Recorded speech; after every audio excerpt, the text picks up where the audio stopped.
Comparative adjectives, ya'ni qiyosiy darajalar. Xo'sh, biz bu grammatik strukturani asosan ikki narsani bir-biriga taqqoslayotganda ishlatamiz. Deylik, siz ingliz tilida mana bunday gaplarni aytmoqchisiz. Bugun havo kechagidan ko'ra sovuqroq. Mening maoshim senikidan ko'ra ko'proq. Men sendan ko'ra xursandroqman. Agar siz ingliz tilida mana shunday gaplarni aytmoqchi bo'lsangiz, ya'ni bugungi mavzuyimiz aynan siz uchun. Ya'ni videoni oxirigacha ko'rishni tavsiya qilaman. Biz comparative adjectives'ni, ya'ni qiyosiy darajani er qo'shish orqali yasaymiz. Ya'ni bu er bizda roq ma'nosini beradi. Ya'ni siz oddiy sifatga er qo'shsangiz, u comparative adjectives'ga aylanadi. Misol uchun nice, nicer, yaxshi, yaxshiroq. Slow, slower. Sekin, sekinroq. Late, later. Kech, kechroq. Cheap, cheaper. Arzon, arzonroq. Fast, faster. Tez, tezroq. Cold, colder. Sovuq, sovuqroq. Bunga bir qancha foydali misollar ko'radigan bo'lsak, your bag is nicer than mine. Seni sumkang menikidan ko'ra yaxshiroq. This car is slower than that car. Bu mashina o'sha mashinadan ko'ra sekinroq.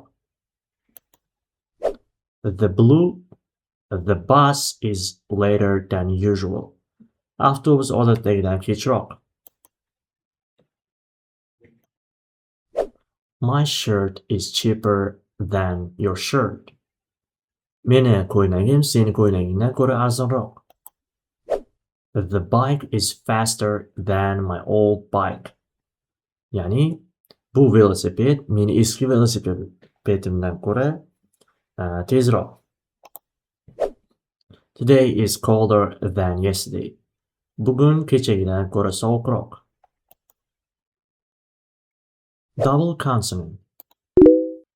Agar ikkita undosh orasida bitta unli harf kelsa, biz o'sha oxirgi undosh harfni yana bir marotaba yozamiz.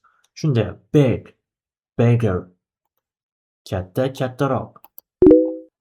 Hot, hotter. Issiq, issiqroq. Thin, thinner.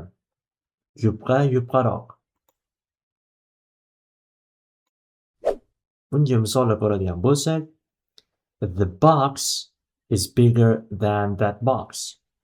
Quti anavi qutidan kattaroq. Today is hotter than yesterday. Bugun kechagidan ko'ra issiqroq. My book is thinner than yours. Meni kitobim senikidan yupqaroq.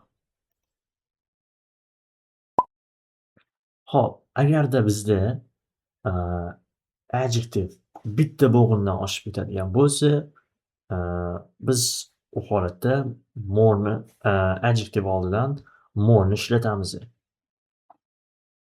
Misol uchun interesting.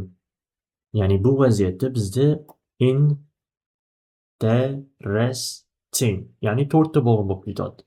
Ya'ni bu vaziyatda biz adjective oldidan more'ni ishlatamiz. Shunda interesting, more interesting bo'lib ketadi. Ya'ni qiziqarliroq. Keyingi expensive, more expensive. Ya'ni bizda expensive 3 ta bo'g'in. Shu sababdan ham biz more oldik. Keyingi beautiful, more beautiful. Chiroyli, chiroyliroq. Va bizda keyingi holat, agarda bizda adjective y bilan tugaydigan bo'lsa, u holatda biz y ni olib tashlaymiz va o'rniga ier olamiz. Easy, easier. Heavy, heavier. Early, earlier. Bunga misollar ko'radigan bo'lsak, English is easier than math. Ingliz tili matematikaga qaraganda osonroq. My bag is heavier than yours. Meni sumkam senikidan ko'ra og'irroq.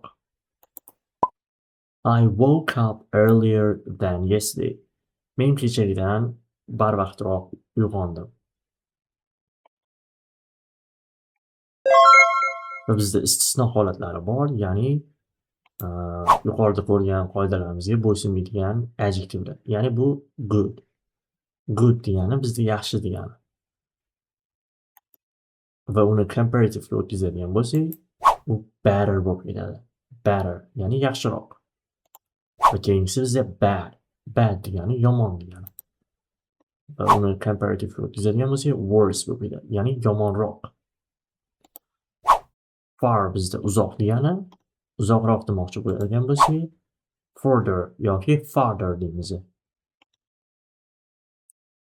Bularga misol ko'radigan bo'lsak, my speaking is better than yours. Mening gapirish mahoratim senikidan yaxshiroq. His result is worse than mine. Uning natijasi menikidan ko'ra yomonroq. This way is further than I thought. Bu yo'l men o'ylaganimdan ko'ra uzoqroq.